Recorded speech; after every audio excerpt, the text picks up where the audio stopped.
So, good morning, Richard. Welcome to the Virtual Institute of UNCTAD. Richard Kozul-Wright is the Director of Globalization and Development Strategies Unit and also the lead author of UNCTAD's flagship report, Trade and Development Report. So, Richard, we wanted to have a chat with you about the upcoming World Bank and IMF meetings. According to you, what is the importance of the upcoming meetings for regular people?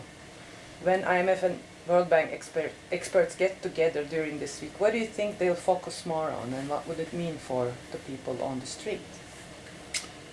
Yeah, thanks, Gul, for the invitation. It's not a meeting of regular people. First of all, it's a window, a very short window into the thinking of central bankers and finance ministers. By and large, is what the World Bank meetings are, and the IMF meetings are. This year it's all going to be about the recovery from the COVID-19 shock. Are we on course? If we're not on course, what more might we do to get things moving in the right direction? So that, without a shadow of a doubt, that will be the focus. And as such, it's incredibly important for everybody.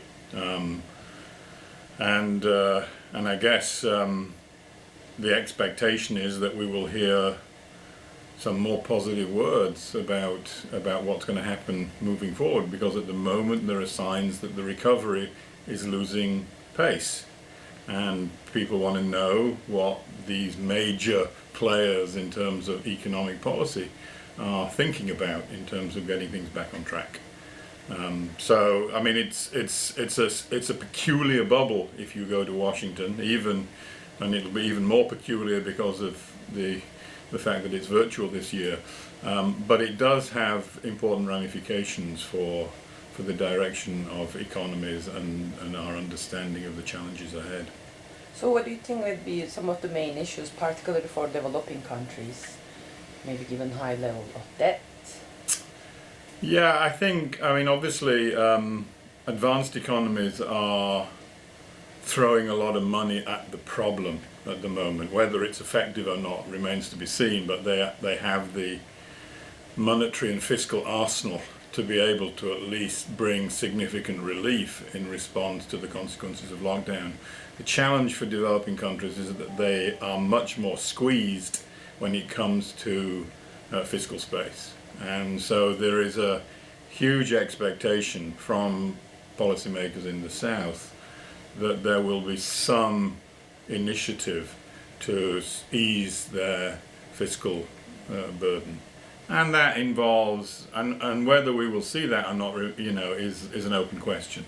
That is, will the IMF issue more special drawing rights, which is one way of alleviating the financing constraint on developing countries.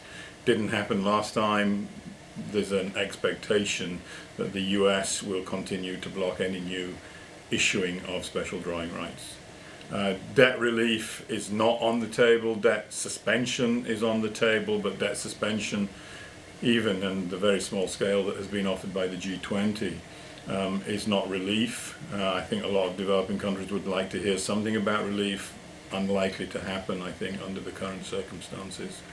That's an important, whether we see any movement in terms of opportunities for developing countries will be an important part of the discussion, but I wouldn't hold out much hope at this meeting that something will break. Okay, thank you. With a call to borrow to recover from COVID and a call for more government intervention, particularly from IMF and World Bank chief economists, do you think this is a major shift in their thinking, or is it just that let's get over this crisis with these measures and then we'll go back to business as usual? Yeah, it's probably a bit of both. The IMF has been thinking outside the box for some time now. We've seen that with the discussions around inequality that Christine Lagarde focused in particular on. We've seen it with a warming towards the use of industrial policy, even capital controls. That's taken place in recent years. So their emphasis, which we've already begun to hear about governments needing to spend their way out of the crisis, a focus on public investment. We've heard about that recently from the IMF. A more positive attitude to the size of fiscal multipliers. These are important. These are important changes, clearly made in response to the extent of the shock. There's always a disconnect in the IMF that people need to recognize between what the researchers in the IMF are saying and what the actual the policymakers linked to lending are doing, and the two don't always connect. And so I think it's as important to look at the kinds of conditionalities that are attached to some of the IMF lending programs as it is to listen to what the researchers are saying to get a real sense of whether the IMF is changing course in a significant way or not. Thank you. And lastly, could you demystify for us these three words which almost became the motto of recovery, whatever it takes, and particularly said often on many platforms by the Western world leaders. So what will it take in your view, and how is it different from the IMF and the World Bank view? Yeah, I mean, the whatever it takes mantra, of course, comes from Mario Draghi's response to the Eurozone crisis back in 2012, and it's a symbol of intent to kind of address a serious problem with as much as you have to offer. And in the context of the fund, I mean that. Unfortunately, I think the IMF would like to do more as an institution, but ultimately it's beholden to its most powerful members, and there's reluctance still on their part. But I guess in the difference with I think the difference with what we are saying, and we agree on the need for more active fiscal policy to continue with relatively loose monetary policy. These are I think what the IMF focuses on, in particular the need to find ways of dealing with the debt burden, particularly in the developing countries. Again, the IMF has moved on that. But I get the difference with what we're saying is that we continue to see a set of preconditions, pre-existing conditions that were already a problem before COVID hit, that if we don't address systematically, then the notion of recovering better will not really materialize. And that involves addressing much more seriously the problems of a rogue financial system dominated by private banking and shadow banking institutions, which need to be much more heavily regulated.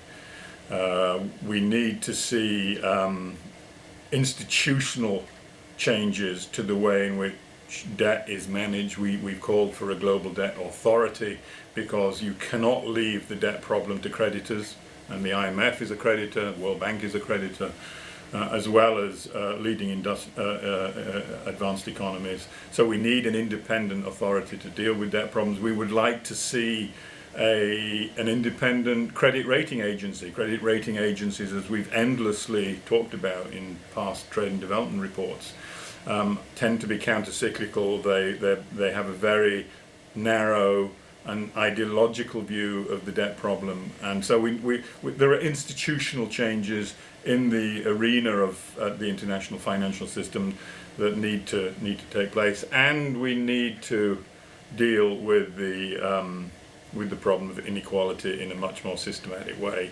Unless we tackle the stagnation of wages and at the same time address the rapacious rent-seeking behavior of large international corporations, then inequality will get worse, as it has done already during COVID-19. We've seen that with the horrendous numbers of the increase in the wealth of billionaires during the course of the pandemic. So I think there's a set of systemic challenges that need to be woven in to the whatever it takes mantra if we're going to recover better, particularly for the developing world. Thank you so much, Richard. Thank you.